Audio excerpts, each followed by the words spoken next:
Hello everyone, welcome to another practice exercise on critical reasoning and reading comprehension passage.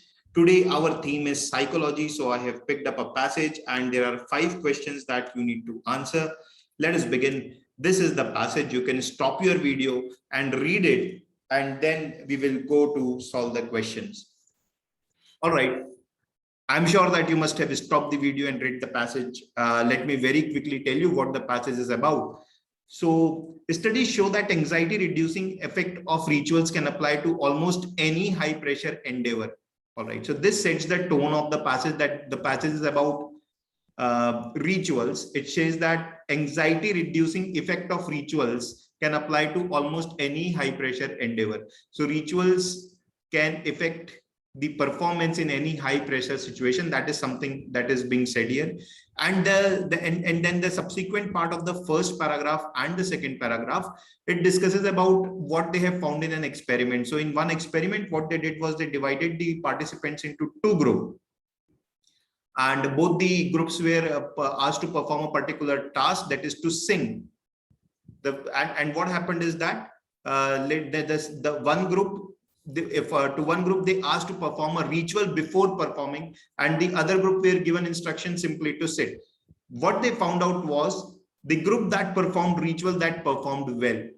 The group that performed ritual performed better than the other group. So this is the this is the content of the first 2 paragraphs. In a way, what the first 2 paragraphs are saying is that rituals helped to improve the performance of groups that perform the ritual before singing the song. Then the third paragraph is about how rituals help even in the field of sports. So sports psychologists also propose that pre-performance rituals can confer benefits for athletes. So here it was benefit number 1. Here it is that the rituals are helpful even in sports, such as better execution and possible reduction in anxiety level. And then example of Rafael Nadal is given. That Rafael Nadal, winner of 20 Grand Slam titles, reportedly has almost as many as 19 rituals which he uses before each match.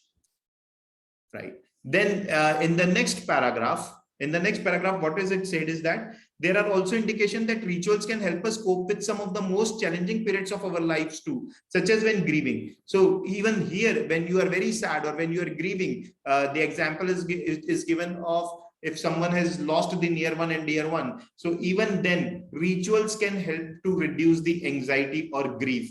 So this is the third thing which is given about rituals benefit. Then the last paragraph talks about the benefit of rituals also extend beyond the individual. They are evident in groups of people too. So even in groups, rituals are helpful. So what we see across the paragraph is that if I have to identify the main idea, it is on rituals.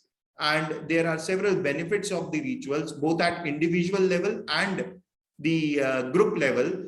Particularly, they help in reducing the anxiety. Benefits at say individual level and collective level, particularly in reduction of anxiety. So that is what the paragraph is all about. Let us see the questions. So this is the first question. Before every question, you can stop the video and attempt it yourself before you watch my solution.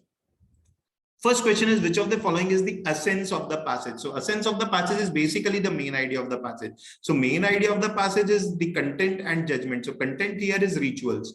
And what author is saying about that is that rituals are beneficial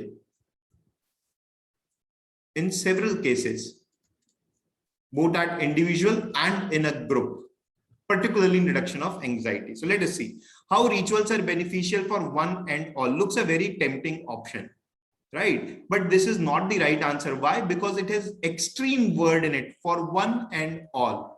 So we cannot say whether it is beneficial for one and all. It looks very tempting, but never mark an option which is extreme in nature. This is extreme in nature, that it is beneficial for one and all. All we can say is that in the paragraph, there are several advantages which are given, but we cannot say that there are advantages in all for one and all. B, how can ritual lead you to perform better in any sphere of life? Once again, a very extreme option. Why? Because any sphere of life, once again, in the paragraph, there are 3 to 4 instances where it is given that rituals help, but we cannot say that they help you to perform better. Plus, another word is perform better. Performance related are paragraph number 1 and the Rafael Nadal paragraph. That is where the performance thing is given. Remaining is how it helps in reduction of grief. So I cannot say that they help to perform better in any sphere of life. So B is not the answer. C, how rituals affect your day-to-day life. A very good choice. A very good choice because it looks a very balanced. There is no extreme word in it. Let us look at D. How rituals can be useful in multiple situations. Now, even D looks a very good option. Now, there are two very close options. How rituals affect your day-to-day life. Yeah, how rituals can be useful in multiple situations. Now, understand in the paragraph, particularly if you look at paragraph number 1 and 2, they are not examples from your day-to-day life. These are not the things that happen in day-to-day life. It's about sports. It's about singing. And I can understand the last two advantages, the advantage number 3 and 4. You can say that it is something which can happen to anyone. So a better choice among C and D is D. How rituals can be useful in multiple situations. So situation number 1, when you are performing. Situation number 2, in sports. Situation number 3, when you have lost someone near and dear, or when you are very sad. Situation number 4, in group. So this is a much better choice than saying day-to-day life. Answer is option number D, although C is very close. Next. Why has author used example of Rafael Nadal in the passage? So here is the example of Rafael Nadal which is given. Why, according to you, this example has been used? Okay, so always when you have to solve the example question, always think about what is the main idea, and example is mostly given to prove the main idea. Now here the main idea is rituals are beneficial. And even this paragraph in which Rafael Nadal's example is given, even in this example, if you see, it has talked about benefit of rituals. So what could be the answer? Let us see. A, to illustrate that even the best of the athletes can follow ritual. This is given in the passage that Rafael Nadal, winner of 20 Grand Slam, follows ritual. But is this the reason why this is used? This option is true but irrelevant. Now, this is true as per the passage, but example is not given because of this. Example is always given to promote the main idea, so not the answer. To illustrate that Nadal follows as many as 19 rituals before every match. This is also true according to the passage, but definitely this example is not given to say that he uses 19 rituals. It is given to support the main idea. To illustrate that rituals can help in better performance in sports. Yes, looks a very good choice. D, to illustrate that reduction in anxiety in sports is directly correlated to rituals performed. This is very extreme that it is directly correlated. So answer is option number C, balanced. We cannot say, if you look at D, we cannot say that whether the number of rituals you perform more, your performance will be better. That's not given in the passage. This is very extreme. So look, so answer is option number C. Next, which of the following qualify as the benefit of rituals as suggested in the passage except? So there are quite a few benefits given in the passage. You have to identify which of the following is the benefit except. So 3 are the benefits, 1 is not the benefit. You have to identify that one. Identify it. All right, so I'm sure you must have by this time attempted it. Let us look. A, sitting in the same chair for breakfast every day to bring good luck.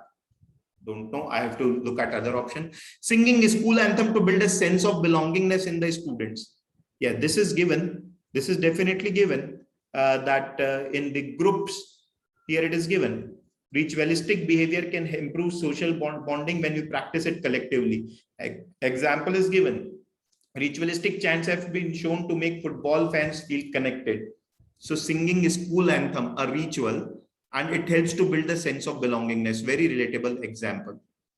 C, preparing tea for the dead for a few days after the death to lessen the bereavement. So even this was given to lessen the bereavement, to lessen the grief of the dead. What happens is that there was a research which found that people who performed the rituals like washing the car of deceased every week, they were less anxious. So after the death, doing the rituals or routines of the person who is deceased or dead helps to reduce the bereavement. So this is also given. The biting nails to ease the nerves just before going on the stage for a speech. Now out of A and D, if you look at it, D is more relatable because D talks about how it helps in the pressure situation, which was given in the first paragraph. So this is also relatable. Now, if you look at A is nowhere relatable. It looks a very tempting option Because in the passage, there is nothing being talked about good luck. Nothing being talked about how it affects you in your day-to-day activity like eating a breakfast. So I will say answer is option number A. Next, which all of the following, if true, cast doubt on the experiment results of the two singing groups except. Again an except question. Again an except question. So out of these three, read the question properly. Which or all of the following, if true, cast doubt on the experiment results of two singing group. So what we need to do is we need to consider them one by one true. So suppose first one true, second one true, third one true. And if they are true, which one cast the doubt on the result? So what was the result? Result was those who performed rituals, they performed well. They sung better. They performed well. They sung better. That's the thing which is given. So we need to say if 1, 2, 3 are true, then these 1, 2, 3, they in a way cast a doubt on the result that there is no relation between rituals and performance. Let us see. First one. All of the participants possessed more or less same level of singing skills. Let me consider it as true that they possess same level of singing skills. Now, if they possess same level of singing skills, does this weaken my argument that rituals help in in better performance? In fact, no, it doesn't help in weaken. In fact, it strengthens, it supports. If everybody has the same level of singing skill, and in the result, we have found that those who performed rituals sung better, then we can say that rituals had a direct effect on singing. So that is why, if this is true, this is in a way strengthening, not casting the doubt. Casting the doubt means weakening. So this cannot be the answer. One cannot be the answer. If one cannot be the answer, then these two things are gone. Okay, we have to find the except one. So it can be the answer now. It doesn't cast the doubt. It doesn't cast the doubt. So because it doesn't cast the doubt, and we have to find the except one which does not cast the doubt. One can very much be the answer. Second, several participants of the group that did not sing better believe in rituals. Now it says that the group that did not sing better, they believed in rituals. They did not sing better because they were not asked to perform rituals. But has anything been mentioned about their belief? No, it is not mentioned. It is not mentioned. So once again, if this is true, this is in no way casting doubt. Now, since this is in no way casting doubt, even this can be the answer, because I have to find the except. Which of the following does not cast the doubt? That's the way the question should be read. So this also does not cast it out. Like 1, this does not cast it out. Even if you look at 3, several participants of the group that sang better do not believe in the rituals. Once again, similar to 2, there is nothing being mentioned about the belief. So even if this is true, this does not cast any doubt on the given result. So all the 3 do not cast any doubt. If all the 3 do not cast any doubt, we have to find the except one. So all 3 will be the answer. Answer is option number D.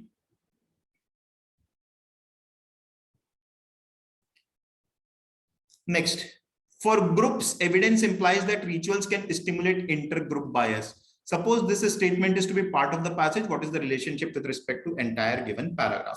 Now, for this, we need to understand the meaning of this line. For groups, this is perhaps talking about the groups in the last paragraph. Evidence implies that rituals can stimulate intergroup bias. Stimulate intergroup bias. Is bias a good thing or bad thing? Bias is always a bad thing. Intergroup bias means they're biased inside a group. A group is biased towards something. So this definitely does not fall in line with the essence of the passage. So A cannot be the answer. It is contradictory to the essence of the passage. Yeah, passage talks about the good things that rituals bring. So B can be the answer. It is not related to the essence of the passage. No. It strengthens the essence of the passage. No. Answer is option number B. All other are opposite of what is being given. All are opposite. So answer is option number B. So that is it for this passage. I hope that you understood how to solve different types of questions. Thank you very much.